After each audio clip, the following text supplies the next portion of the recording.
Hi, and welcome to Word Problems 4. So this is lesson W4, writing verbal statements as math equations. So this is the fourth in the series of word problems.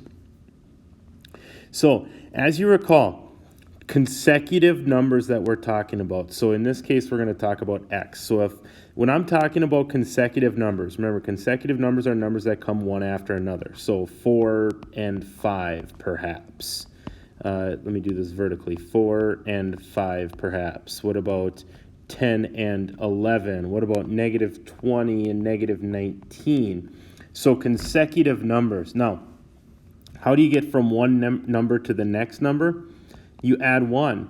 So if we were at 4, we could say really the next number is 4 plus 1, which would be 5.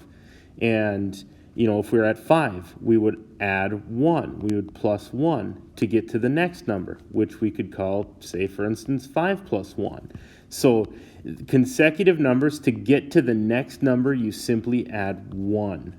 Same here. The next number, we're going to add 1. So this would be like saying 10 plus 1 is 11. Same thing with negative 20 and negative 19. So we've got two consecutive numbers. If our variable is x, well, the next number then, we would add 1 to it. Since we don't know what x is, all we can do is say that it's x plus 1. So our two numbers in this situation are x and x plus 1. Now, if you look at this, this is going to be the smaller of the two, and the x plus 1 is going to be the bigger, smaller, and bigger, because it's x and then x plus 1. That would make it bigger, make it 1 bigger all the time. So the sum, meaning we're going to add two things together, is 21. So the sum of two consecutive numbers, now our numbers in this situation are x and x plus 1. Now when we do this, we want to keep the parentheses there because this is the number x plus 1. As we start working through operations and solving them, we can eliminate some of those parentheses there by either distributive property or they're unnecessary in this case. But for now, we'll just say that it's going to be x plus 1 is equal to 21. And we'll figure out how to solve those eventually. Now, the sum of three consecutive numbers is 45. So as I was saying before, let's just say 4, 5, and 6. Well, to get from 4 to 5, I would add 1. To get from 5 to 6, I would add 1 again. Now, when we're talking variables and three consecutive variables, to get from x to the next number we said was x plus 1. Well, how do I get from x plus 1 to the next one? Same thing. I go plus 1. So I would say x plus 1 plus 1. Well, we know 1 plus 1 is going to be 2. So let's call it x plus 2. So you can take any three numbers, any three consecutive numbers, and set them up like this and add 1 to get to the next number and add 1 to that number to get to the following number. So x plus 1, x plus 2. And if you were to look at this, this is going to be the smallest, this would be the middle, and this would be the largest of the three. So the sum of three consecutive, meaning we're going to add three things, is going to equal 45. Well, what are those three things? X plus 1, and x plus 2. So we're adding x plus 1 plus x plus 2 is going to equal 45. And eventually we'll figure out how to solve that so we can list out those numbers. So given three consecutive numbers, so once you see that, start thinking. It's going to be an x, it's going to be an x plus 1, it's going to be an x plus 2. So start thinking that. Now, remember, x is going to be the smallest, x plus 1 is going to be the middle, and x plus 2 is going to be the largest. So now, we got some stuff going on here. Triple, so triple means times 3. The smallest number plus the largest number is equal to 2 less than 4 times the middle number. So there's a lot to unpack here.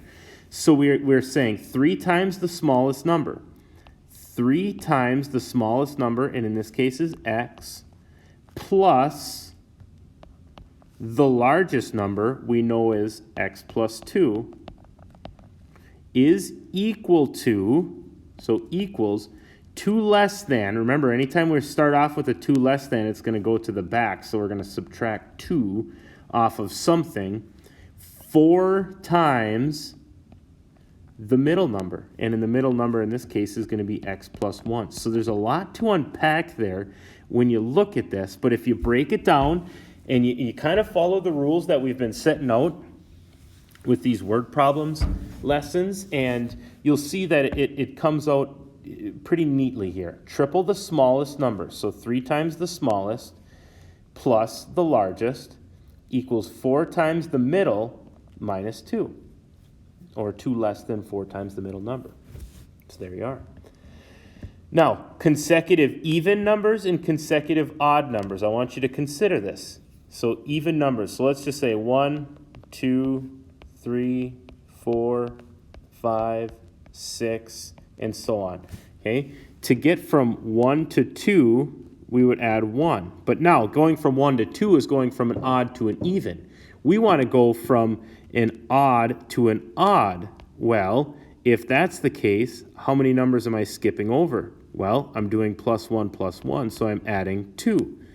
And then once again, plus 1 would get me to the next one, plus 2. Okay, and so on and so forth. Now, these ones we're looking at are even numbers. I used an odd number here as an example, but it's the same concept. Just take this and shift it to the even numbers, and you've got the same story. 2 to 4, 4 to 6, 6 to 8, 8 to 10, and so on and so forth. You're going to be adding 2 to get to the next even or odd. So 2 consecutive even numbers, if I have x, the next number we know is going to be odd, so I'm going to add 1 more to it, so it's going to be x plus 2. Now I've got my smaller and my larger of the two. It's x plus 2 because we skip over in between every even number is an odd number, and in between every odd number is an even number. So just keep that in mind. So 2 consecutive even numbers is equal to, oh, it should be the sum. I'm missing that right here, so it should be the sum. So I'm going to add those two together, so it's going to be x and x plus 2 is equal to 22. So x plus 2 equals 22. Okay? Same story. This should be the sum. I don't know why I forgot to write that in there. Of 2 consecutive odd numbers is equal to 48. Copy and paste what I just set up here. You look at that, going from here to here, here to here. Notice skipping over the evens is going to say that we have to go up 2 to get to the next odd number. So yes, you might look at this and say, well, that's even and odds. It really depends on where you're starting. If your x is even or if your x is odd, that's really going to determine, when you use this sequence here, that's really going to determine what you're dealing with, evens or odds. So here we're saying that x is an odd number, so x plus 2 is also going to be odd because we're skipping over those even numbers. So we're going to sum them up, boom plus boom, equals 48, and those two numbers are going to be x and x plus 2. So x plus 2 equals 48 is going to give you 2 consecutive odd numbers. William is W years old. Katrina is 4 years younger than William. The sum of their ages is equal to 28. Write an equation for the sum of their ages in terms of W. So when it says in terms of W, W is the variable that you're going to be using. Okay. Now, the sum of their ages, we know that we're going to add their ages, and it's going to equal 28. So we know that this is William, and this is Katrina. So what we have is William is W years old, so we know that William is W. Now, Katrina is 4 years younger. So if William was, let's just say 10, Katrina would be 6. If he was 40, Katrina would be 36. Okay, if you see what's going on here, you're subtracting 4.